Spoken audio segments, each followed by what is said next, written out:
안녕하세요. 자, 오늘은 저번주에 말씀드린 것처럼 어디를 볼 거냐면요, 물권법으로 들어가요. 그래서 교재 페이지 216페이지를 펴보시면 됩니다. 216페이지. 그래서 입문과정은 계획은 요 물권법에서 물권법 총론하고요. 그 다음에 계약법에서 계약법 총론까지 하고 입문과정 끝나거든요. 자, 216페이지 보시면 청소를 해가지고 물권의 본질이 나오는데 이 부분은 우리가 민법의 기초로서도 대단히 중요한 부분이거든요. 다시 말하면 확실하게 내 것으로 만들 필요가 있다. 기초로서. 자, 한번 생각해 보죠. 일단 물권이라는 말이 뭐냐부터 생각을 해보면 개념은 항상 어떻게 해요? 쉽게 기억하는 거예요. 물권이란 뭐냐면 물건에 대한 권리를 물권이라고 한다. 이렇게 얘기죠. 뭐 교재는 좀 복잡하게 나와 있지만 물건에 대한 권리가 뭐죠? 물권이에요. 그러면 이제 항상 뭐가 또 세트로 나오냐면 채권이라는 것도 우리가 개념을 이해하셔야 되는데 채권은 뭐냐 하면요. 특정한 사람에게 일정한 행위를 요구할 수 있는 권리를 우리가 채권이라고 해요. 좀 긴가요? 그래서 물권은 물건에 대한 권리, 채권은 특정한 사람에게 일정한 행위를 요구할 수 있는 권리예요. 이런 얘기입니다. 갑이라는 사람이요, A라는 건물에 대해서 소유권이 있어요. 그러면 이 소유권이라는 권리는 A라는 건물, 물건에 대한 권리니까 소유권은 뭐가 되죠? 물권이 되는 거고요. 우리 갑에게 1억 원을 빌려줬어요. 그럼 1억을 빌려준 우리가 어른 갑에게 채권이 있다라고 하는데 왜 그러냐면 우리 갑에게 돈을 빌려줬기 때문에 갑이라는 특정한 사람에게 1억을 갚으라고 돈을 갚으라고 을은 뭐 할 수 있죠? 요구할 수가 있잖아요. 그래서 채권이라는 것은 특정한 사람에게 일정한 행위를 요구할 수 있는 권리를 우리가 채권이라고 합니다. 그래서 물권을 우리가 물건에 대한 권리에서 대물권이라고 하고요. 채권은 특정인 사람에 대한 권리이기 때문에 대인권이라고 합니다. 여기서 이제 우리가 뭘 할 수 있냐면은 중요한 뭘 할 수 있냐면 물권은 물건에 대한 권리이기 때문에 강한 양도성을 띈다는 걸 알 수 있어요. 채권은 사람에 대한 권리이기 때문에 약한 양도성을 띈다는 걸 우리가 알 수가 있어요. 동의하시나요? 양도한다는 게 뭐죠? 넘겨준다는 얘기잖아요. 그죠? 그럼 결국은 뭐가 바뀌는 거냐면은 사람이 바뀌는 거거든요. 그죠? 그러면 자, 우리가 사람이 바뀌는 문제인데 양도한다는 말은 물권은 물건에 대한 권리이기 때문에 사람의 개성은 중요하지 않아요. 사람이 바뀌어도 뭐죠? 상관이 없는 거기 때문에 강한 양도성을 떼요. 그래서 우리가 앞으로 뭐 지상권이다, 지역권이다, 뭐 저당권이다, 모든 물권은 원칙적으로 자유롭게 뭐 할 수 있어요?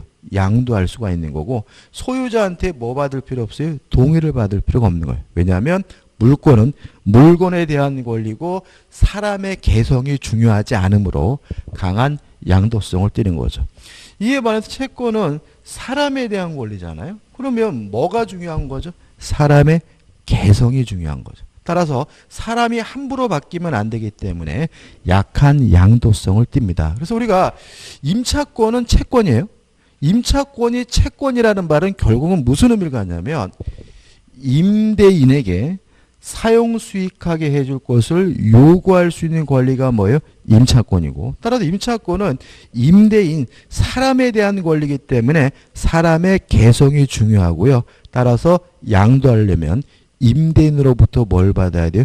동의를 받아야 되는 거예요. 따라서 우리가 임차권이 채권이고 채권은 약한 양도성을 띠는 이유는 사람에 대한 권리이기 때문에 그래요. 교재 보시면은 물권의 본질에 가지고 물권의 의 나와 있고 물권의 특질에서 지배권 밑에 1번 직접적 지배가 나오잖아요. 자, 두 번째 정리할 것은 물권은 직접적 지배, 직접 지배권이라고 해요. 이에 반해서 채권은 지배권이 아니라고도 하고요. 채권은 이것과 구별하기 위해서 간접 지배권이라고 해요. 근데 실제로 이게 오늘 수업이 중요하다는 이유는 뭐냐면 요 기초적인 내용에 대해서 우리가 머릿속에 이해하고 숙지를 하면 나중에 암기할 걸 많이 뭐 할 수 있냐면 줄일 수가 있어요. 이거는 나중에도 이해할 수 있는 도구로 쓰이는 거거든요. 그럼 직접 지배권이란 말이 뭐냐? 이런 얘기거든요. 자, 갑이라는 사람이 요 A라는 건물에 대해서 소유권, 물권이 있으면 어떻게 만족을 얻는 거냐면 요 물건을 직접 스스로 지배해서 뭘 얻는 거예요? 만족을 얻는 거예요.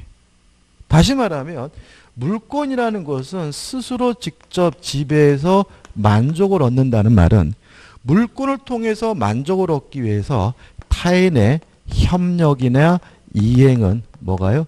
필요가 없다라는 논리가 생겨요. 근데 채권은 안 그래요. 을이 갑에게 1억 원을 빌려줘서요. 1억을 달라고 요구할 수 있는 요 채권이 있으면 만족이 생기나요? 아니죠. 우리 독일 속담에 이런 속담이 있어요. 독일 속담에요. 풀어서 말하면 10만 원을 빌려주면 주인이 되지만 1억을 빌려주면 노예가 된대요. 이게 무슨 말이냐면 작은 돈을 빌려주면 전화 가지고 이 줄 안 갚어? 막 이렇게 나가는데 큰 돈 빌려주면 기분 나빠. 내가 술 한 잔 사줄까? 막 이렇게 오히려 뭐죠? 이게 뭐예요? 전세 역전이 된다는 거거든요. 다시 말하면 채권 자체가 만족을 주질 않아요. 그냥 자다가도 어떻게 불떡불떡 일어나고 아이씨 그자 같은 게 집에 갚을래나 막 이런 생각 드는 거잖아요. 다시 말하면 채권은 갑이 을에게 돈을 갚아줘야 이행을 해야 비로소 만족을 얻어요. 다시 말하면 지배권이 아니라는 말은 채권 자체가 채권자에게 만족을 주는 것이 아니라 갑이 돈을 갚아야 타인이 이행을 해야 협력을 해야 비로소 만족이 생긴다는 의미에서 지배권이 아니다 간접 지배권이라고 해요. 자, 그럼 생각을 해보자고요. 전제는데 물권 우리의 개념을 정확히 안 했는데 전세권의 개념을 우리가 정확히 안 했어요. 그냥 가진 전제입니다. 전세권은 물권이고요. 임차권은 채권이에요. 전제입니다. 그죠? 자, 그러면 생각해 보자고요. 태풍이 불어가지고요. 태풍 너무 심하고 아파트 보일러가 고장이 났어요. 그러면 전세권자인 저는 집주인에게 고쳐달라고 요구할 수 있어요? 없어요? 없는 거예요. 왜냐하면 전세권이 물권이라는 말은 그 물권을 직접 지배해서 만족을 얻는다는 말은 임대인으로부터 전세권 설정자로부터 협력을 못 받는 거예요. 따라서 전세권자는 고장난 것이 있으면 스스로 알아서 고치고 살아야 되는 거예요. 근데 만약에 그 사람이 가지고 있는 권리가 임차권이라면 임차권은 물권이 아니라 뭐죠? 채권이라는 말은 임차권 자체가 만족을 주는 것이 아니라 임대인이 협력을 해야 이행을 해야 비로소 만족을 얻는다는 얘기니까 임차권자는 임대인에게 보일러를 고쳐달라고 뭐 할 수 있어요? 요구할 수가 있어요. 이런 것들이 시험에 나오는 거예요. 뭐냐면 우리가 이제 공부를 이게 조심할 게 뭐냐면 자, 민법은요. 사람 사는 얘기잖아요. 그러다 보니까 상식적인 거는 시험에 안 내요. 무슨 말 아시겠습니까? 왜냐하면 상식적인 거 상식에 부합되는 내용이라면 공부 안 하신 분도 맞출 수 있는 거잖아요. 문제로서 의미가 없잖아요. 이게 문제로서 가치가 있으려면 공부하신 분은 맞히고 공부 안 하신 분은 뭘 해야 돼요? 틀려야 되잖아요. 그죠? 그러니까 우리가 상식은 뭐냐면 전세권은 왠지 좋은 권리, 임차권은 왠지 뭐예요? 후진 권리잖아요. 그렇기 때문에 우리가 전세권과 임차권의 지위가 역전되는 부분에서 시험 문제가 잘 나오는 거예요. 무슨 말이겠어요? 그죠? 자, 전세권은 물권이라는 말은 스스로 알아서 뭘 얻어야 돼요? 만족을 얻어야 된다는 얘기고 따라서 고장난 것이 있다면 스스로 고쳐야 되는 거예요. 따라서 전세권자는 고쳐달라 요구할 수 없어요. 임차권은 물권이 아니라 채권이라는 말은 임대인이 협력을 해야 이용을 해야 무엇을요? 만족으로 넣는다는 얘기니까 고장난 것이 있다면 임대인에게 고쳐달라고 뭐 할 수 있어요? 요구할 수 있고 내가 수리했다면 수리비도 임대인에게 뭐 할 수 있는 거예요? 청구할 수 있는 거예요. 하나만 더 해볼까요? 제가요 전세권자예요. 전세권자인데 이사를 가려고 딱 갔더니 아이고 이상한 놈이 살고 있어요 거기. 이랬을 때 집주인한테 전화 가지고 이 사람은 지금 내가 이 사람 내보내줘라고 요구할 수 있어요 없어요? 없다요 없다. 왜요?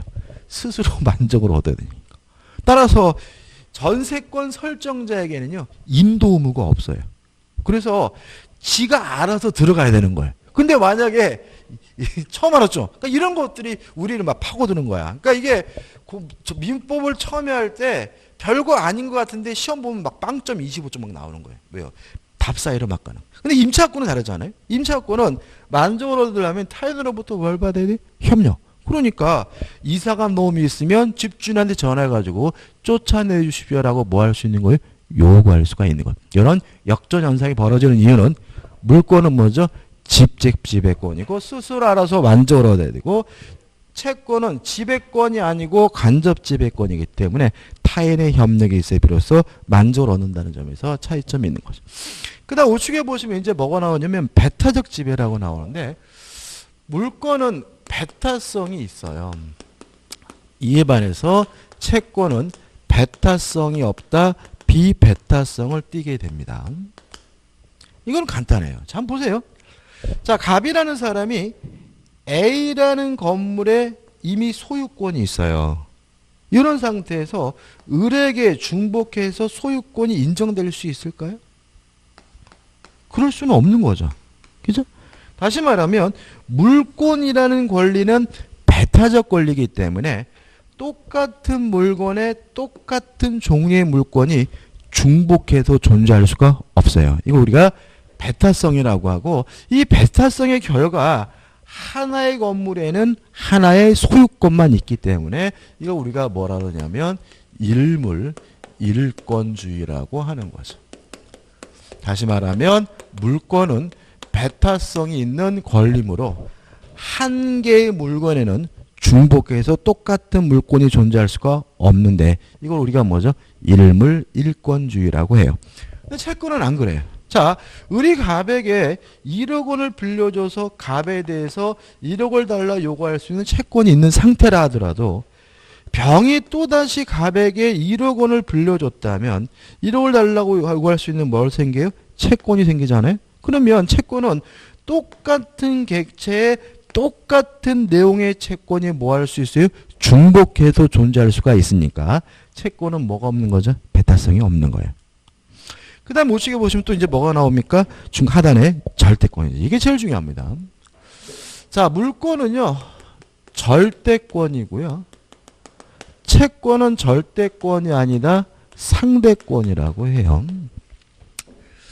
우리가 이제 공부하다 보면은 법률 용어 더럽게 어렵다 이런 분들이 많은데 어려운 이유가 여러 가지가 있는데 첫 번째 이유가 뭐냐면 우리가 일상적으로 쓰이는 뜻과 달라요. 우리가 절대라는 말을 일반적으로 반드시 꼭 이런 의미로 쓰지만 법에서는 모든 사람이라는 의미로 써요. 따라서 절대권이라는 말은 모든 사람에게 주장할 수 있는 권리라는 뜻이에요. 또 상대라는 말은 이랬다 저랬다 한다는 말이지만 법에서는 그런 뜻이 아니라 특정된 사람이에요. 그래서 채권이 상대권이라는 말은 특정된 사람에게만 주장할 수 있는 권리라는 얘기예요. 너무나 당연한 거예요. 자, 보세요. 갑이라는 사람이 소유권이 있으면 갑은 자신의 소유권을 세상 모든 사람에게 다 뭐 할 수 있어요? 주장할 수 있는 거죠. 채권은 그런가요? 아니죠. 을이 갑에게 1억 원을 빌려줘서 1억 원 달라고 요구할 수 있는 뭐가요? 채권이 있다면 누구한테만 돈 달라고 해야 돼요? 갑한테. 병한테 돈 달라고 그러면 잘못하면 뭐예요? 뒤지게 맞아요. 다시 말하면 채권은 특정된 사람에게만 주장할 수 있기 때문에 뭐가 되는 거죠? 상대권이에요. 여기서 중요한 논리가 나옵니다. 따라서 물권은 모든 사람에게 주장할 수 있는 절대권이므로 대항력이 있습니다. 채권은 특정된 사람에게만 주장할 수 있는 상대권이므로 대항력이 없습니다. 자, 한번 생각해 볼게요. 자, 갑이라는 사람이요, 땅을 가지고 있어요. 근데 갑이 땅을 가지고 있는데 을에게 전세권을 설정해 줬거든요. 전세권은 뭐라고요? 물권이에요. 그죠? 전제하는 겁니다. 근데 이러고 나서 갑이 요 땅을 병에게 양도를 했어요. 그래서 병이 새로운 요 토지 소유자가 되더니 을한테 가가지고 내 땅이니까 나가라 막 지랄거려요. 이랬을 때 을은 나는 전세권이 있으니까 못 나간다 짜샤 라고 버틸 수 있습니까? 없습니까? 있다. 왜냐하면 전세권은 물권, 물권은 모든 사람에게 주장할 수 있는 뭐예요? 절대권이니까 갑에게도 주장할 수 있고 병에게도 주장할 수 있는 거예요. 따라서 물권이 대항력을 갖는 이유는, 제3자에게 주장할 수 있는 이유는 물권이 모든 사람에게 주장할 수 있는 뭐이기 때문인 거예요? 절대권이기 때문에 그런 거예요. 근데 좀 바꿔보자고요. 자, 만약에 요 을이 가지고 있는 권리가 전세권이 아니라 임차권이라면 새로운 소유자인 병이 내 땅에서 나가라고 지랄거릴 때 나는 임차권이 있으니까 못 나간다 짜샤라고 버틸 수 있어요? 없어요? 없다라는 거죠. 왜냐하면 임차권이 물권이 아니라 채권이라는 말은 특정한 사람에게만 주장할 수 있는 상대권이에요. 갑에게만 주장할 수 있어요. 병한테 주장하면 뭐 한다고요? 빰 맞아요. 따라서 갑에게만 자신의 임차권을 주장할 수가 있으니까 병에게 주장할 수 없다, 대항할 수 없다, 대항력이 없게 되는 거예요. 이해되시죠? 여기서 항상 문제가 되는 것은 뭐가 문제냐면 주택임대차보호법이에요. 자, 그럼 제가 질문을 들어볼게요. 주택임차권은 대항력이 있어요, 없어요? 이게 문제인 거예요. 없는 거죠. 자, 한번 생각해 보세요. 자, 우리 주택임대차보호법에 따른다면 다 알다시피 인도를 받고 주민등록을 하면 이길날 뭘 갖게 돼요? 대항력을 갖게 되잖아요. 그죠? 주택임차권이 대항력이 있는 권리? 없는 권리인 거죠. 만약에 주택임차권이라는 권리 자체가 대항력이 이미 있는 권리라면 왜 법을 만들어가지고 주민등록을 해야 비로소 대항력을 갖는다라는 법을 만들겠어요. 다시 말하면 주택임차권도 뭐가 없는 거예요? 대항력이 없는 권리니까 권리 자체는 인도받고 주민등록을 해야 다음날 대항력이 생긴다라는 뭘 만드는 거예요? 특별법을 만드는 거죠. 그럼 법이 필요하게 되는 이유는 뭐예요?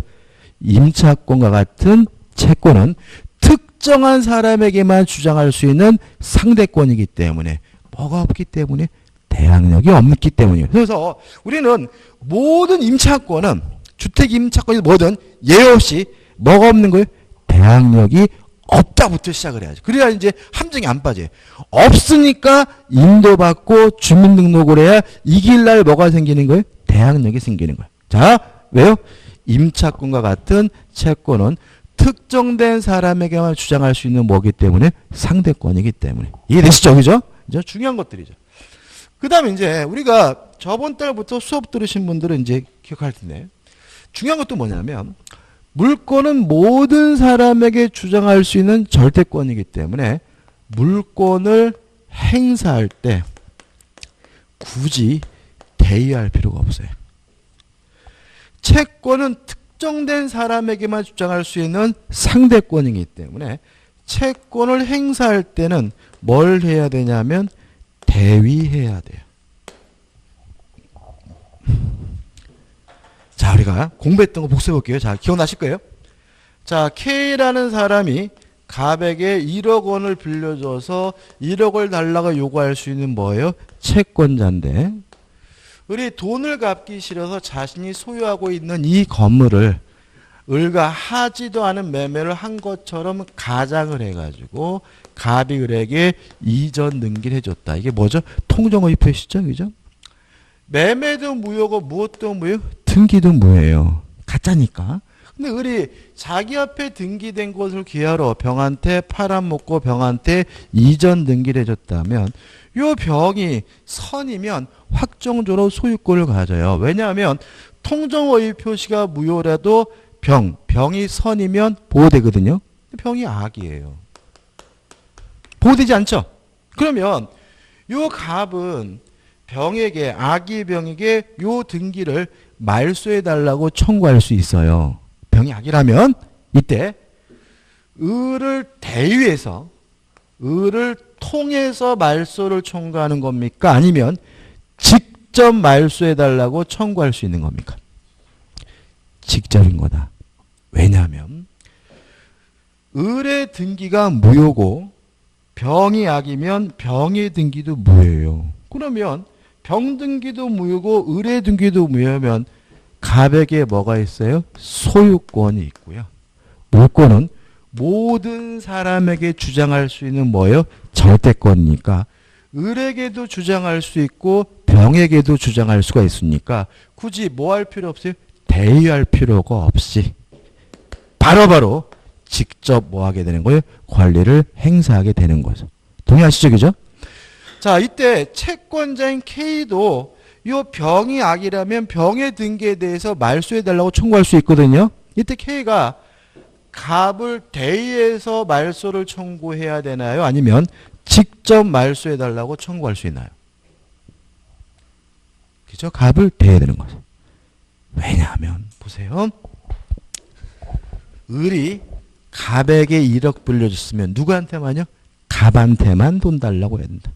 병한테 돈 달라는 뭐예요? 뒤지게 맞아요. 그죠? 다시 말하면 K가 갑에게 1억 원을 빌려줬다면 갑한테만 돈 달라고 할 수 있는 거예요.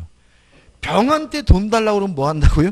뒤지게 맞아요. 뒤지게 맞는다는 말도 중요해요. 그죠? 따라서 직접 지랄거리거나 말소해달라고 뭐 할 수는 없어요? 청구할 수는 없고 요 채무자인 갑을 통해서 갑을 대의해서 뭐 하는 거죠? 말소해달라고 청구하게 되는 거죠. 그래서 실제로 시험 문제에서 대의할 필요 없이 직접 하느냐 아니면 대의해서 행사해야 되느냐 문제는 문제를 틀리느냐 맞히느냐에 대한 갈림길에 딱 쓰게 되거든요. 판단 기준은 뭐예요? 물권이냐 채권이냐. 잘 모르겠으면 그 사람이 가지고 있는 권리가 물권이냐 채권이냐에 따라서 대의하는지 직접 하는지가 판가름이 난다는 거 잊지 마시기 바랍니다. 끝이죠. 그 다음 3번 권리의 양도성. 물권은 물건에 대한 권리니까 강한 양도성이 있고 채권은 사람에 대한 권리니까 뭐죠? 약한 양도성이 있죠. 넘겨보시면 이제 대표제가 나면 풀어볼게요. 이제 대표제입니다. 물권과 채권의 차이가 난 다음 설명 중 틀린 것은 1번 물권은 모든 자에 대하여 주장할 수 있는 권리로서 절대권이고 채권은 특정한 상대방에 대한 권리이므로 상대권이다. 맞죠? 2번 물권에는 배타성이 있으나 채권은 사람의 행위를 청구함을 내용을 하는 것이므로 배타성이 없다. 맞죠? 3번 채권은 특정인의 행위를 객체로 하나. 이게 뭐죠? 대인권이라는 얘기죠. 물권은 물건을 객체로 하는 재산권이다. 맞네요. 4번 물권은 법률 또는 간섭법에 의하지 않고 임의로 창설할 수 없으나 채권은 그러하지 않다. 맞는데 바로 설명드릴 거고요. 5번 물권은 임의 규정성이 강하나 채권은 강행법규성이 강하다. X 이게 뒤바뀌어 있습니다. 좀 설명드릴 거라네요. 자, 좀 설명드리면 이러한 물권을 규율하는 법이 뭐냐면 물권법이에요. 채권을 규율하는 법이 채권법인데 우리는 채권법 전체가 시험 범위가 아니라 채권법 중 일부인 계약법만 시험 범위거든요. 그래서 채권법을 규율하는 법은 뭐죠? 계약법이다. 이렇게 이해하시면 되고. 자, 물권법의 지배 이념은 물권 법정주의입니다. 이것도 좀 이따 볼 건데 무슨 말이냐면 물권에 관한 사항은 법으로만 정하는 주의가 물권 법정주의. 따라서 다른 방법으로는 정할 수 없고요. 만약에 다른 방법 계약으로 법에 정하고 있는 내용에 반한다면 무효예요. 따라서 이러한 물권 법정주의 때문에 물권법의 대부분의 규정은 뭐가 되냐면 강행 규정이 돼요. 이에 반해서 계약법의 지배 이념은 계약 자유 원칙이요. 다시 말하면 계약은 어차피 상대방으로부터 승낙을 얻어서 하는 것이니까 나쁜 짓만 아니면 뭐든지 할 수 있다. 이게 뭐죠? 계약 자유 원칙이죠. 그러면 이 계약법은 지킬 필요가 없는 임의 규정이라는 걸 알 수 있죠. 왜냐하면 이 계약법의 내용이 반드시 지켜야 되는 강행 규정이라면 법에 따라야 되는 거라면 자유가 없잖아요. 계약은 자유롭게 할 수 있다는 말은 법을 위반해도 상관이 없다는 것을 포함하고 있기 때문에 계약법의 대부분의 규정은 뭐가 되는 거예요? 임의 규정인 거예요. 다시 한번 볼까요? 4번. 4번 물권은 법률 또는 관습법에 의하지 않고는 임의로 창설할 수 없다. 이게 뭐예요? 물권 법정주의고, 채권은 그러하지 아니한다는 말은 뭐예요? 계약 자유 원칙이니까 맞는 질문이고요.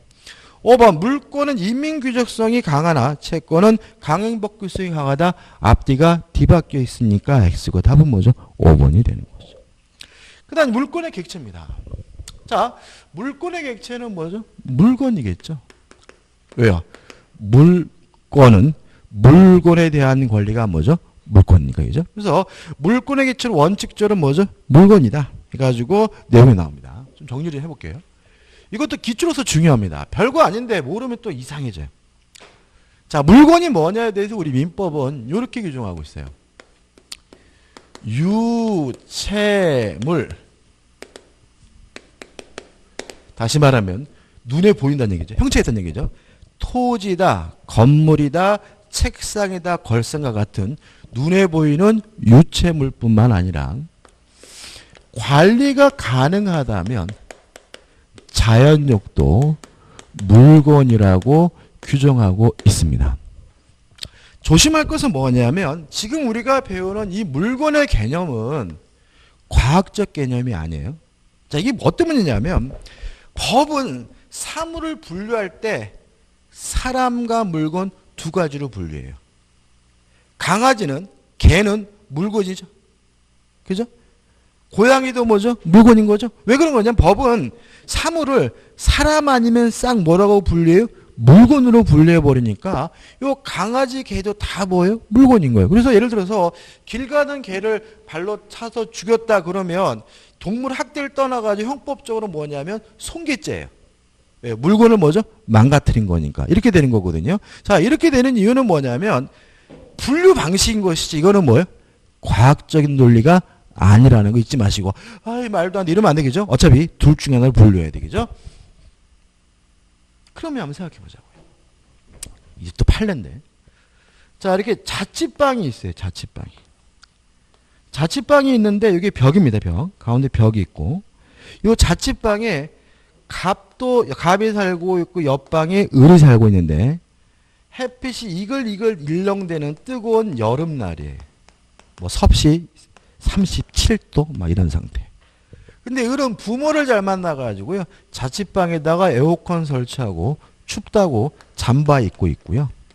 갑은 부모가 잘못 만나가지고 부채 살 돈도 없어가지고 빤스만 입고 허헉거리고 있어요. 근데 며칠 지나다 보니까 인생이 역 같아요. 그래가지고 뭔 짓을 했냐면 벽에다가 구멍을 뚫었어요.